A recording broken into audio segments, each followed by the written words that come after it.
Apat naman ang arestado sa anti-drug operation ng PNP at PDEA sa Parañaque, kabilang ang isang Chinoy na wholesaler umano ng droga. Saksi si Sandra Aguinaldo.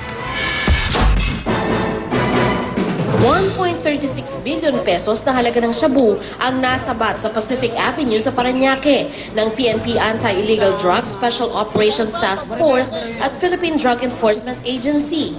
Nakasilid ang halos 300 kilo ng high-grade shabu sa 6 na crate na may Chinese characters na ikinarga sa loob ng isang AUV. Arestado ang Filipino-Chinese na si Robert Tan, anak niyang si Oliver Tan, gayon din ang isang Mark Jun San Gabriel at Felino Lopez, na 2 buwan na raw minaman-mana ng mga otoridad. Pagka ganyan nakarami yung pinagkatiwala sa'yo, you should be a wholesaler. Kung may pagdadalan sila, tapos iriripak nila into 1 kilo packs. Ano? Kasi yun po naman ang practice ng Chinese drug groups. 1 kilo packs. Tapos siguro bebenta na ho nila ito ron sa mga suki nilang bumibili sa kanila. Palit ng palit hanggang tumabot sa street level pushers, ito na po yung nagbebenta sa mga kalsada. May 4 na kilo rin ang pinaghihinalaang cocaine na nakuha ang mga otoridad. Posibleng bahagi raw ito ng isang malaking shipment ng droga mula sa ibang bansa. Pero ayon kay Tan, hindi siya shabu wholesaler at napakiusapan lang na ibiyahe papuntang Cavite ang mga kahon, kapalit ng mahigit 70,000 piso. Wala, pero walang kanya, walang sinasabi ng shabu. Kaya nagkulit ako eh.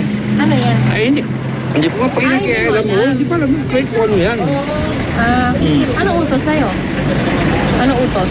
Kunin ko kung pwede na makikiusap dahil wala silang sasakyan, dahil ko pa yung parting Cavite. Posible rin daw na may isa pang sasakyan na kabuntot ang grupo ni Tan na nakatakas. Binabantayan din ngayon ng mga otoridad ang pagkalat ng crackling, shabu at cocaine na pinagsama, gamit ang isang uri ng wax ayon sa chemist ng NBI. Kilala itong party drug na doble hanggang triple raw ang tama, na may iba-ibang flavors tulad ng cherry, glaze at root beer para maging mabenta.